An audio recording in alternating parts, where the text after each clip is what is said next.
Heya! It's your girl Booya and welcome back to my channel. For this video, I'm gonna be showing you how to achieve a corporate makeup look with only 8 makeup products. Before we start this tutorial, please do subscribe to my channel if bago kayo sa channel ko, or if matagal na kayo nag-watch ng videos ko and you haven't subscribed yet, then please do click that subscribe tab below, and once it turns gray, then you are officially part of the Boo Familia. And of course, please do follow me on my Instagram account. It's at Makeup by Booya. First step, I'm gonna be moisturizing my face using St. Ives Renewing Collagen and Elastin Moisturizer.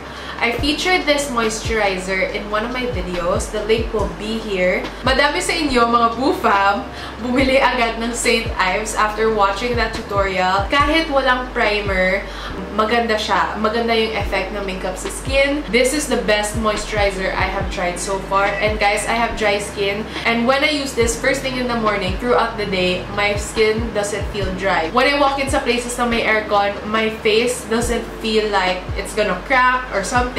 Doesn't feel dry.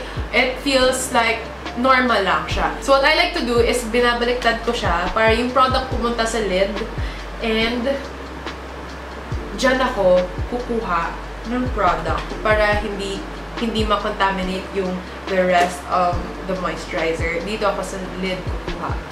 So I get a generous amount and I apply it all over my face and my neck. And minamassage ko lang siya. And make sure you pull your skin up to avoid wrinkles. So my skin is ready for makeup na. Again, I'm gonna be skipping primer because this moisturizer can hold the makeup by itself. By the way guys, for this makeup tutorial, I'm only gonna be using 5 makeup brushes. And bakit 5?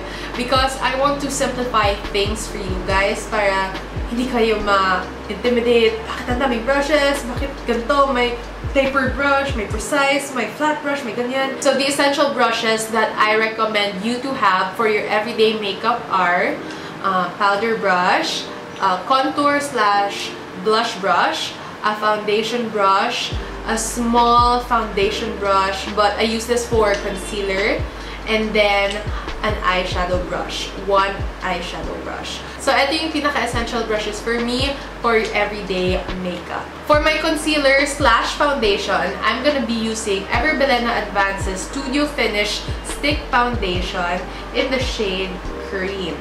Yung coverage ng stick foundation na to is may pagka-medium to full coverage. So, you can actually use this as a foundation and a concealer. Guys, suggest ko lang, don't use too much. Don't overdo it on your face kasi it's gonna feel heavy throughout the day. So, apply lang guys enough amount that your face can still breathe throughout the day and para hindi kayo mag-cakey. So, what I like to do is I concentrate it on my blemishes first. Ayan. Concentrate dyan muna kung saan may mga blemishes. And then, I'm gonna take my foundation brush and just blend it away. So, notice nyo guys yung movement ng kamay ko. Hindi siya wiping motion, but parang tapping, buffing motion. And the reason for that is para ma-avoid yung streakiness sa face and so that it looks well blended. Next, I'm gonna set it with CATHY Doll's Oil Control Film Pack. I'm just lightly pressing the powder onto my face so that the foundation is set. I really recommend this powder kasi maganda siya pang set ng foundation and maganda siya pang retouch. Kasi na-notice ko, when you use mga colored na powders, when you retouch, it looks cakey. But if you retouch with this powder, hindi siya cakey tingnan and parang fresh pa rin yung makeup mo. So, I really, really like this. And it's universal kasi mestiza ka man or morena, you can definitely use this powder. For my eyebrows, I'm gonna be using BILENA's MATIC Brow Liner in the shade Latte. So if you have the same hair color as I do, I recommend the shade Latte for your eyebrows. So what I'm doing with my brows is gusto ko ano lang siya, filled in. So yung sparse areas, yung areas na kalbo, na walang buhok, yan yung areas na finifill in ko.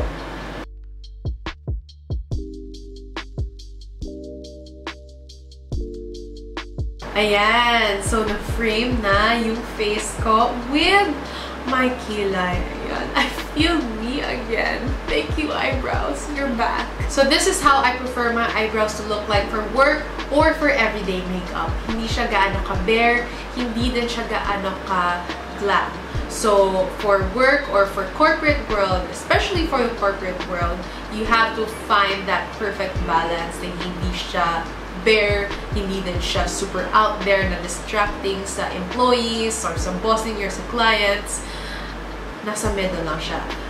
Tidy, neat, clean, and profesh. So the next step is I'm gonna be lightly contouring my face. So I'm gonna be taking my contour brush and BILENA Advances Blush Duo in the shade Golden Goddess. So medyo may pagka-circular motions yung pag-apply. And then you wanna bring it up towards your hairline so that your face will look tight. Konti dito sa forehead.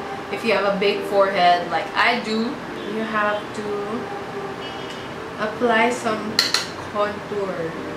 I don't recommend nose contouring for everyday makeup or for work, especially for work, kasi when you're rushing, it's gonna look wonky and you don't want a wonky nose to work. So might as well just skip that part kasi it's not that essential. So skip, skip, skip. Next, from the same palette, I'm gonna be taking this blush and apply it on the apples of my cheek. What I like about this blush, it's because it has shimmer specks in it. So when the light bounces at cheeks ninyo, your skin is gonna look glowy.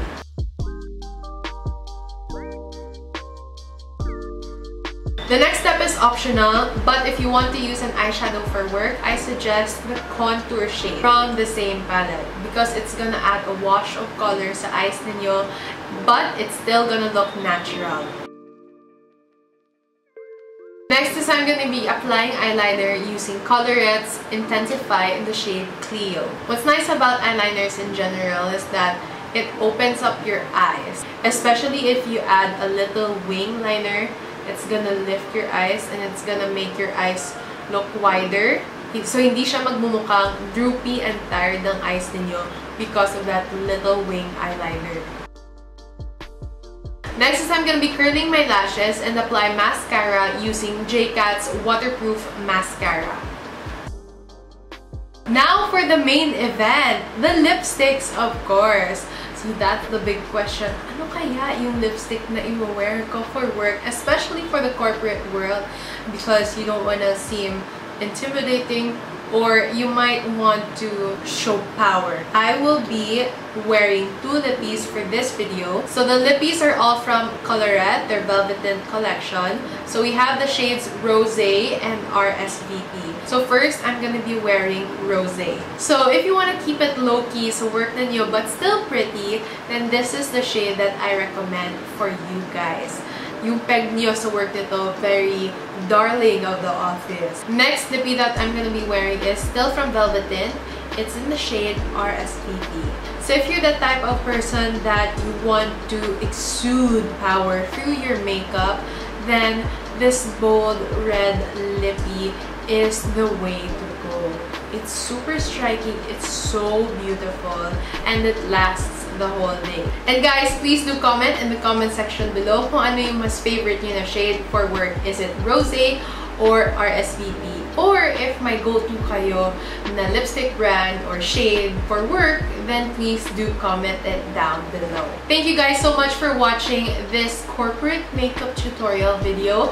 If you like it, then please do give it a thumbs up, subscribe to my channel, and share this video. If you have any more comments or suggestions, then please do comment them down below. Just remember, no hate, just love.